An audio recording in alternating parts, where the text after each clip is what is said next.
Hey Rob, it's Jason here at Valley Mitsubishi. I want to introduce you to the 2025 Mitsubishi Outlander plug-in hybrid SE trim.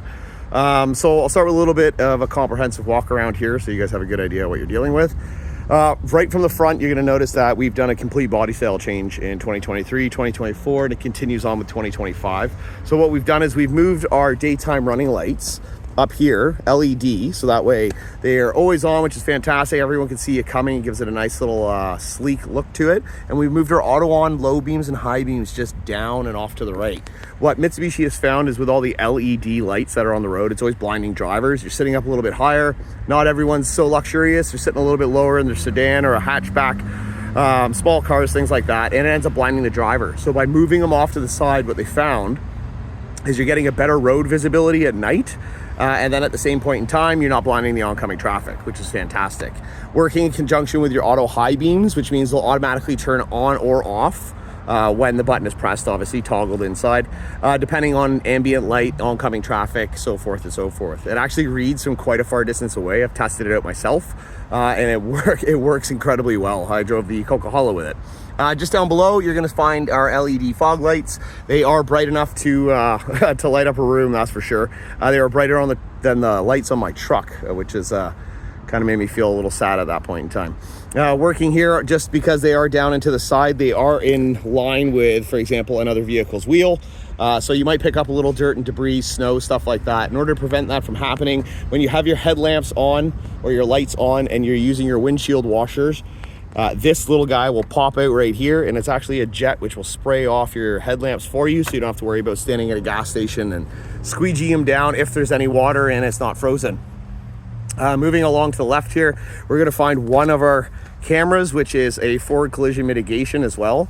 So it allows for emergency braking when you are driving. It works in conjunction with adaptive cruise control, parking sensors, which are hidden behind the bumper, which act as like a sonar.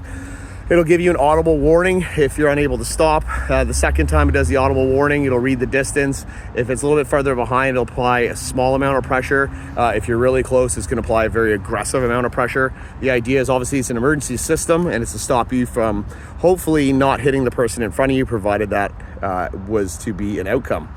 18-inch aluminum alloy wheels. They are mud and snow rated, so you can legally drive everywhere in the province with it, but they are not a dedicated winter tire. Something I do recommend, obviously, through the winters. On the side, one of the things you'll notice about this vehicle, and I'll just lock it up real quick so we can see, is we do have power folding mirrors with the turn indicator built into the side of it. The nice part about that is that way when people are in your blind spot, this little light right here will actually shoot back towards them and show them that you're indicating, because they won't be able to see your front or rear. We do have our blind spot warning on each mirror on the right hand or left hand corner. We have a comfort access, or fast key entry as we like to call it, which means you can lock and unlock the vehicle just by pushing a button on the door. Coming around farther on the right, on the back end here, we have our charging port, which will just unlock the rest of the doors and pop that open, and that's where you're going to find our level 1 and level 2 charger. So when you're plugging in at home, whether you're using the 110 outlet that's provided with the vehicle, or you're picking up that Grizzly level 2 charger I was talking about with you today, and then DC fast charging, which will do your battery in about 34 minutes, but it'll only give you 80%. It's just too much power too fast. They want to protect the battery life. It is color coded to let you know if there's something going on. Green, you're good. Blue, you're charged timing, or sorry, scheduled charging, which means you've set up a schedule that you want it to charge, and red is no good, which doesn't necessarily mean it's your side of things. It could also be the power supply that you plugged into. Coming around the back, you're going to notice we have our sensors along the back end for rear emergency braking as well as parking. Makes it a little bit nice. You can customize it to distances, whether you want it far, near, or just like the middle ground, which is kind of where I have it set right now. It does have the kick feature, so if you were to put your foot underneath, it will open the tailgate for you. Hands-free, nice when you're loading and unloading. We do supply first and second row rubber mats in the vehicle, as well as the rear rubber cargo mat. That's what we call the Valley Weather Package. It comes with locking wheel lug nuts. We've added it in at our cost, which is $475. We're in a winter season and everybody really likes it. So if it's not something that turns you crank, not a problem. I'm happy to pull it out. But you know, for the $475, it cost me $600 just to do the first and second row of my wife's SUV for the same company. So not a bad deal. We do include the fabric mats for you, and then obviously your level 1 charger is here as well, wrapped up in a nice little waterproof bag. Black in color, cord just plugs into your wall. Comes with a tonneau cover, as you can see, so that way we can protect our belongings, provided if anyone is trying to sneak in for early Christmas presents and see what you got them. If you do have something rather large, we do have these handles on the right hand side, and once you pull that, it'll just flip your seat down nicely. And I'll just drop the camera here so you can see that you've got a full amount of space. Well, it's kind of hard with the tonneau cover, so I'll go a little bit above, and I'll shoot one from the side.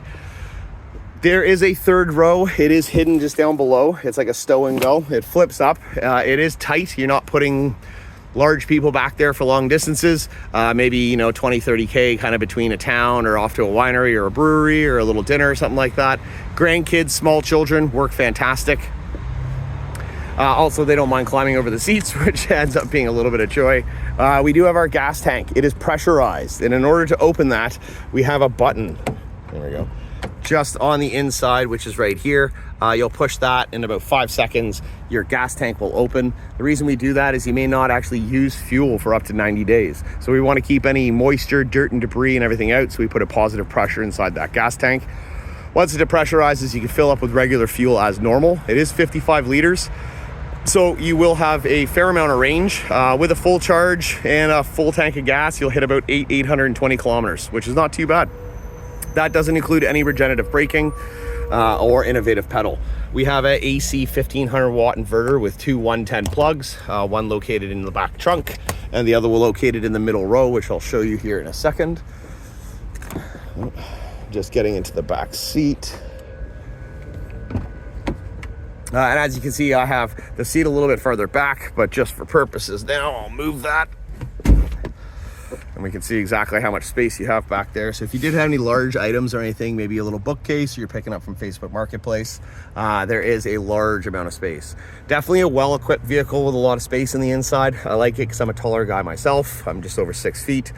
Kind of thin and lanky, but at the same point, I like my shoulder space. We do have our adjustable backs as well, so you can pitch them at a straight 90, or you can put them back for a little bit of extra comfort. This center console comes down and it can provide you with almost like captain's chairs. Just pardon the camera work. And like I said, we're not at a full recline yet, but if we were, then we have that. You can always adjust it too, so that way the headrest fits underneath and lifts that up if you do have your seats pitched a little bit of a higher angle. What I love about the Outlander is that we don't charge extra for safety systems. Everything in the vehicle is standard from the entry level all the way to the top trim. We have 11 airbags throughout the vehicle, including rear passenger, the B pillar here. You have both bolsters of the passenger and driver seat. And then obviously your usual through the steering wheel and the dash. You'll have the ones that'll come across, so that way it protects the windshield. You're not going to bounce your head off the B pillar or any of the windows beside you, because you're going to have the curtains that come across. And then something unique to us is a driver and passenger knee airbag. So it's like a cocoon of airbags, which is something that I find quite helpful. It's going to shut the doors here. Our tailgate is height adjustable and power, so if you needed to, and you had like a roof rack on there with your crossbars, and maybe you're carrying a paddleboard or a canoe, you don't want that spoiler contacting it.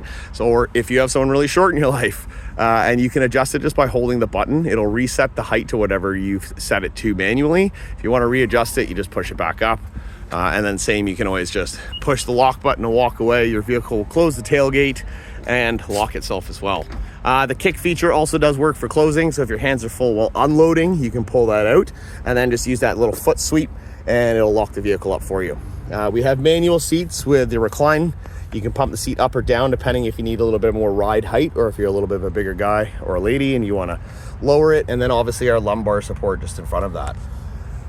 Power mirrors, power windows, everything's automatic on the window side of things, and you can shut everybody out just by pushing the simple button. And power locks. I'm gonna hop into the front here and kind of go over some things. So push to start with a digital display and then a digital center as well. We do have our wireless charging down below with USB A and C. In the middle row in the back, we do have the 110 volt, and we also have 2 more USB outlets, which is nice and handy. So if you are carrying it with anyone who wants an electronic device, completely possible to keep them charged and preoccupied for the entire trip. Simple push the power, hold the brake like every other vehicle, and we come to life here. I'm just going to turn the volume down. So this vehicle has 19 kilometers. This is the exact vehicle that I quoted you on that disclosure, by the way. We have just over a quarter tank of gas, and it's saying 50 kilometers of range. Once charged, like I said, that minimum of 61 will always be there, but it is based on last drive. I have a customer getting 150. Average customers see about 90 to 100 kilometers, and they average anywhere between 1,400 and 2,000 kilometers per tank of fuel, just depending on how much regenerative braking you're doing, which is used with the pedals, or if you're using your innovative pedal, which is just down here on the right. Very customizable. You can go through all your settings. You can set your home screens. You can move screens. We can see our generation of how our power is going. We can check our tire pressures and see our all-wheel control. So this is what we're really well known for, is our super all-wheel control, because it's electronic. So one of the things that it does is you'll notice that the power band is sitting on the blue, which is just on the front wheels right now. It's because I'm in a park stationary position. If I were to be driving, it'll probably maintain that front wheel, but it'll always be paying attention to every wheel. As we go through any type of inclement weather, or maybe we're on a loose surface, and one of those wheels starts to slip, maybe it has a little less torque, maybe too much wheel speed, you'll notice it because it'll tell you which tire and what's happening and what's rotating and how fast it's going. At the same time, it'll move power from the front of the vehicle to the back of the vehicle. And the interesting thing, why we call it super all-wheel control, is we use a torque vectoring proprietary system that allows us to push power from one side of the vehicle to the other. So not only can we distribute power from the front axle to the rear axle, or the left side or the right side, we can pinpoint one tire or another. So that way, if you're going through a roundabout, for example, and you start to fishtail out, we can slow down your outside right wheel, and we can speed up the driver's front wheel here, allowing it to therefore stick to that line better and not having that fishtail create. It's all done in like milliseconds because it's electronic, and nothing to worry about. So no physical drive shaft in the vehicle. There's just an electric motor on the front axle and the rear axle. The battery pack sits in the middle. The vehicle weighs just over 5,000 pounds, which means you have a fair amount of weight to it, which is good for winter driving because it's going to keep you firmly planted to the ground. Having that and that power distribution and the weight centered there, we have a very low center of gravity. So one of the things I notice and a lot of my clients comment on is they don't have a lot of body roll when they go around a corner. We have electronic power steering as well, which means that you're going to make it really nice, tight, sharp corners. You're not going to find that you're doing, 3-point turns all the time. You'll be able to easily pull around inside of a street. Over here on the left, you're going to see our auto on high beams. So when our headlamps are on, if we want to drive late at night, we just hit that button, and the auto high beams will take care of themselves. You can do all your hands-free Bluetooth and music from down here. It'll plug in with Apple CarPlay and Android Auto, which means you can just sit here and you can talk to Siri or talk to Google, whatever you like. Our adaptive cruise control, where you can set your car lengths of where you want to be. So if that way it's a couple people ahead, or a couple cars ahead, or just one car depending on your traffic situation. And then moving down onto the right where we have our climate controls, you're going to notice that we have our heated seats, our heated steering wheel, our heated windshield wipers, and then the passenger heated seat. It is 3-zone climate control. So the rear can turn up or down their temperatures if they would like. And we can keep ours at whatever temperature, or the passenger can increase theirs, and we can have it at different temperatures all the way through. The nice part about it as well is that if it always, you can want to sync them all up, it'll default to the driver. So whatever the driver's at, it's a little bit of a cold day, so we'll turn it up. Whatever temperature the driver is at is what everything will sync to. We also have a 12-volt connection. And then getting down to the nitty gritty, I apologize. Long video, I know. I like to be a little bit detailed to it, just so you have a firm understanding, because you are quite a distance away. It's everything shift by wire. So all we do to drive is put our foot on the brake and pull it down, and we go into a drive setting. When you want to go into regenerative braking, there's 2 options. You can pull it down into a B, or what we can do is we can just use one of the paddle shifters. And when we use the paddle shifter, it'll default us into our B3 range. There's 6 levels, B5 being the most aggressive, and B0 being like a normal vehicle, which will just roll around like normal. It will always give you a little bit of regenerative braking, because that's what it does when you take your foot off the accelerator. But if you're going down hills, you're doing a little mountain driving, you want to use the B1 to 5 scale, and it's going to allow you to use your electric motors almost like an engine brake, so you're not tapping your brakes as much, wearing out brake pads. Keeps it nice and light on maintenance. The other one that we have is the innovative pedal. So the innovative pedal is unique to us, as what this little light comes on tells us is that we can drive, so we accelerate and decelerate with just the gas pedal. The level of regenerative braking is compared to a B10, so it's much more intense than the B5. If you were to remove your foot from the accelerator on a B5 or a B10 setting, it will automatically light up your brake lights because the vehicle is going to start slowing rapidly. From, I'd say, I don't know, less than 100 meters, if you're doing 45 kilometers an hour, you'll go down to 8 kilometers an hour by the time you reach that 100 meter, no problem. It's extremely efficient, and it's quite nice because if you're in heavy stop and go traffic, same thing like Vancouver, you're not really gonna have to worry about, you know, hitting the brakes, hitting the gas, hitting the brakes. You're just gonna use that accelerator, and every time you let off of it, you're just gonna do regenerative braking, which is just gonna add charge to that battery and just prolong that battery so you get more and more kilometers out of it. We did have a slight drop, as you notice, on the kilometers, just because I turned our climate control system on. One of the nice parts about our climate control is a heat pump, which means that your air conditioning, your heat pump, and all those features are a 10-year, 160,000 kilometer warranty, whatever occurs first, which is quite different because most manufacturers are usually sitting around 60,000 K, 3 years for an air conditioning system. Up here we'll have our radio and whatever you like from your Bluetooth or Apple CarPlay, Android Auto, and then obviously your backup camera. So I'll just put it into reverse.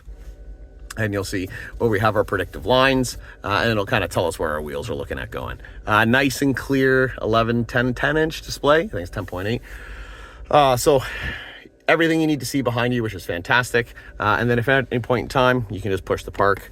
I know you asked about it, and I can't wait to show you, but we do have our nice large panoramic sunroof.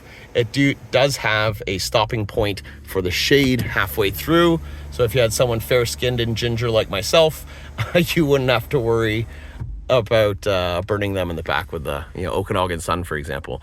Just the first portion moves right about where that bar is. It'll go back, and that's your actual sunroof. And then there is this space with it all open. So lots of visible light, which is really, really nice in the vehicle. Like I said, all the safety features come standard. You get the 100 kilometers of range on average with a 55-liter gas tank. Nice and comfortable, lumbar supported. If there's anything else I can go over with the vehicle, I'd be more than happy to. There's so much to it. I just wanted to kind of give you a fair amount of information and a good tip of the iceberg before we continue talking. I hope you have a fantastic day and your wife finds this video helpful. We'll talk to you soon.